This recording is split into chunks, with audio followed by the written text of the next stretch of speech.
Hello everyone, welcome back to my channel. आज मैं आपके लिए बहुत ही यूज़फुल सा वीडियो लेकर आ चुकी हूँ जो आप सभी का बहुत ही काम आएगा। तो चलिए आज का वीडियो शुरू करते हैं। तो ये देखिए फ्रेंड्स, यूज़ किया हुआ दिए को हम ज़्यादातर लोग फेंक दिया करते हैं, तो आप ये गलती भूल कर भी ना करें क्योंकि इसका बहुत ही अच्छा यूज़ मैं आज आपके साथ शेयर करूँगी। सबसे पहले इन बातियों को हम उठा के रख लेंगे और इन दियों में लगी हुई होती है बहुत सारी ऑयल। तो ऑयल साफ़ करना बहुत ही ज़रूरी है क्योंकि हम खाने पीने की चीज़ों में भी इसका इस्तेमाल ले सकते हैं। ठीक है, तो इन ऑयल को साफ़ करने के लिए सबसे बढ़िया रहता है गुनगुना या तो फिर गर्म पानी इसके ऊपर डाल दीजिए और ले लीजिए डिश वॉश या फिर कोई सा भी डिटर्जेंट पाउडर आप ले लीजिए, 1 चम्मच डाल दीजिए और कुछ देर के लिए ऐसे ही इसे छोड़ दीजिए। तो जितने भी ऑयल लगी हुई होगी ना वो अच्छी तरीके से साफ़ हो जाएगी और साथ ही में ऑयल की जो स्मेल है वो भी दूर हो जाएगी। ठीक है, तो इस तरह से दियों को कुछ देर पानी में छोड़ने के बाद साफ पानी से हमें अच्छी तरीके से धो लेना है और इस तरह से इसे सूखने के लिए छोड़ देना है। तो सबसे पहला यूज़ चलिए देख लेते हैं। तो यहाँ पर मैं 2 दिए ली हूँ, आप चाहे तो ज़्यादा भी ले सकते हैं। तो इसे हमें कूट लेना है, तो कोई भी भारी भरकम चीज़ ले लीजिए और उसकी मदद से इस तरह से इसे कूट के इसका दरदरा बुरादा बना करके तैयार कर लीजिए। तो होता क्या है, ये होते हैं मिट्टी के। तो जब हम इसे इस तरह से पीस लेते हैं तो प्लांट की जो मिट्टी होती है ना, प्लांट की मिट्टी के लिए ये बहुत ही ज़्यादा अच्छा होता है क्योंकि ये मिट्टी को बहुत ही ज़्यादा बुरबुरा बना देता है। अगर आप इसे मिट्टी के साथ यूज़ करते हैं तो मिट्टी बहुत ही बुरबुरी सी बनेगी और मिट्टी में पानी बिल्कुल भी नहीं रुकेगा। और ये जो मिट्टी होते हैं ना, ये बहुत ही ज़्यादा ठंडी होती है। आप इसको अपनी पॉट में भर के देखिए तो आपकी जो प्लांट है ना वो बहुत ही अच्छे से ग्रो करेंगे क्योंकि मिट्टी में एयरेशन अच्छे से होगा, इसलिए प्लांट अच्छे से ग्रो भी करेंगे।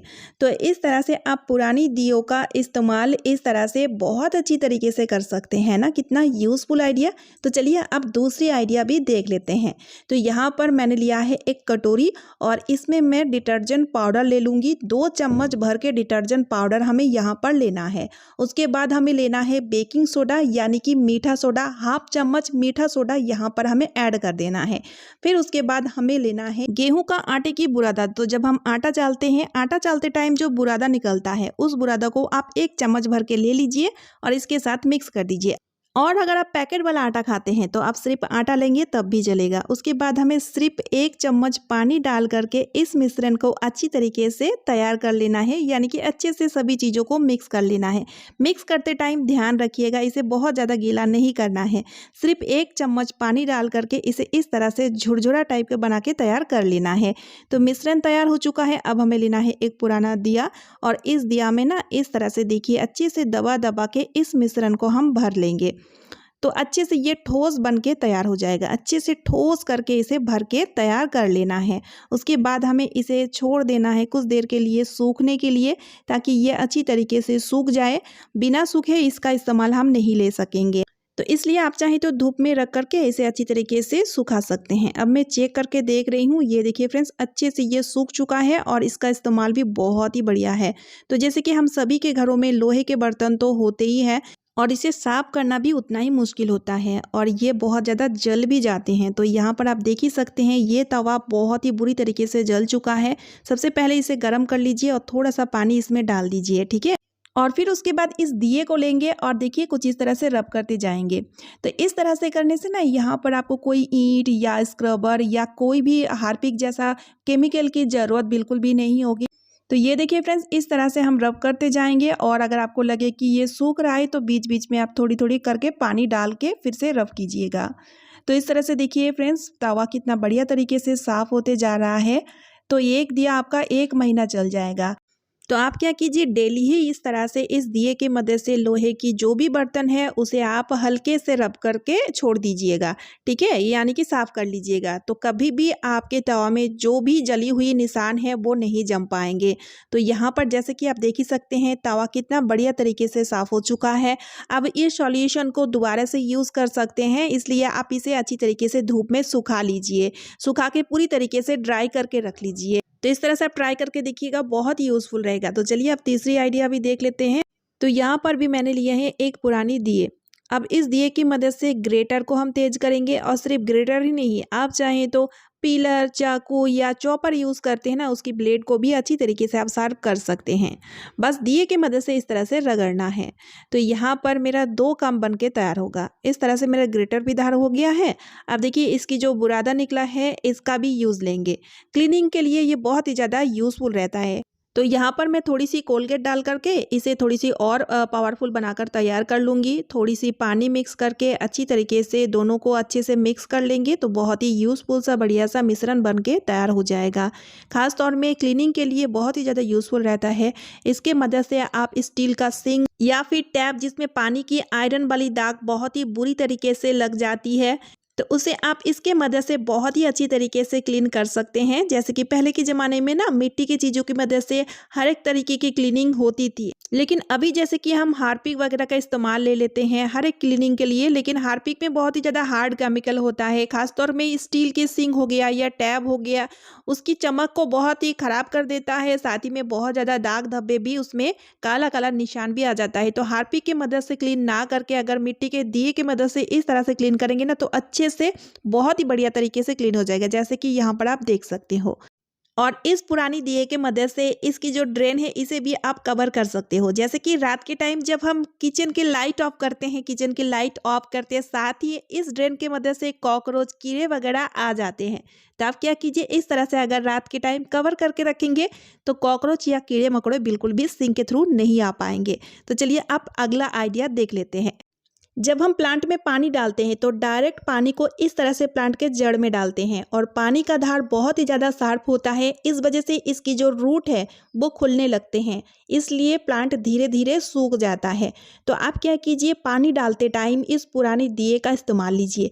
तो कैसे लेना है चलिए मैं आपको दिखाती हूँ। तो आप क्या कीजिए, इस तरह से दिए को इसकी जड़ में रख लीजिए। आप चाहे तो अलग अलग गमले में एक एक करके दिए रख सकते हैं, या तो फिर एक दिए से भी काम चला सकते हैं। अब हमें इस दिए के ऊपर पानी को डालना है, ना कि इसकी जड़ में डायरेक्ट डालना है।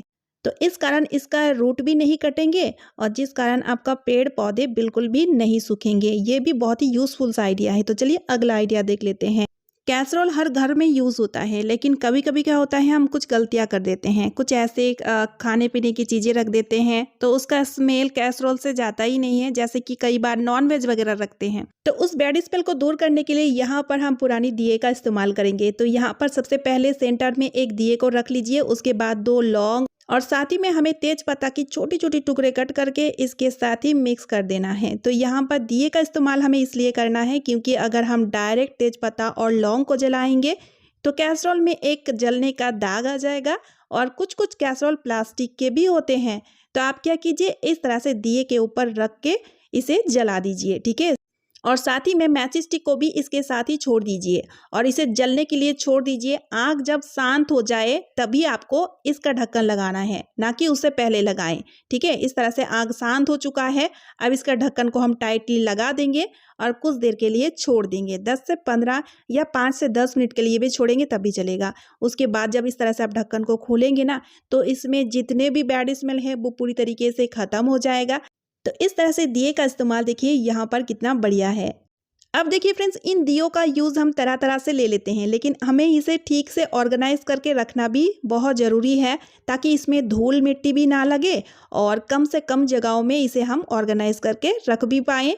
जब हमें ज़रूरत हो तो आसानी से हमें मिल सके। तो इसके लिए एक प्लास्टिक बोतल का यूज़ लूँगी, ठीक है। इस तरह से बेकार पड़ी हुई प्लास्टिक बोतल हम सभी के घरों में होता है। तो आप क्या कीजिए, चाकू को अच्छी तरीके से गर्म कर लीजिए और ऊपर से 2 उंगली छोड़ के और नीचे से 2-3 उंगली छोड़ के बीच में से एक कट इस तरह से लगा लीजिए। तो एक पॉकेट जैसे बन के तैयार हो जाएगा। और इस तरह से हम क्या करेंगे, इस बोतल के अंदर जितने भी दिए होंगे ना, बढ़िया तरीके से इसे हम स्टोर करके रख पाएंगे, जिस कारण धूल मिट्टी से भी ये बच जाएगी। साथ ही में कम से कम जगहों में आप काफ़ी सारी दियों को इकट्ठी रख भी पाएंगे, क्योंकि इन दियों को हम अच्छी तरीके से धुल करके साफ कर ली हूँ, जिस कारण इसका इस्तेमाल हम चाहें तो कुल्हड़ वाली चाय बनाने में भी ले सकते हैं, या तो फिर सब्जी का छौंक लगाने में भी हम इसका इस्तेमाल ले सकते हैं। तो सबसे बढ़िया रहता है कि आप इसे इस तरह से कवर करके रखें और देखिए एक बोतल में हम काफ़ी सारी दियों को इस तरह से इकट्ठी अच्छे से ऑर्गेनाइज करके रख पाएंगे और लेते टाइम भी कोई दिक्कत नहीं हो। इस तरह से आप इसे बढ़िया तरीके से निकाल के यूज़ भी कर सकोगे और साथ ही में इसे इस तरह से बढ़िया तरीके से रख भी पाओगे। है ना कितना यूज़फुल सा आइडिया। तो फ्रेंड्स आज की इस वीडियो में दिए से रिलेटेड कौन सी टिप आपको सबसे ज़्यादा यूज़फुल लगी है मुझे कमेंट के थ्रू ज़रूर बताइएगा। और साथ ही में वीडियो यूज़फुल लगने पे वीडियो को ज़्यादा से ज़्यादा शेयर कर दीजिएगा। साथ ही साथ एक लाइक और चैनल को सब्सक्राइब ज़रूर कर लीजिएगा। तो चलिए मिलती हूँ नेक्स्ट वीडियो में। Bye friends and thanks for watching.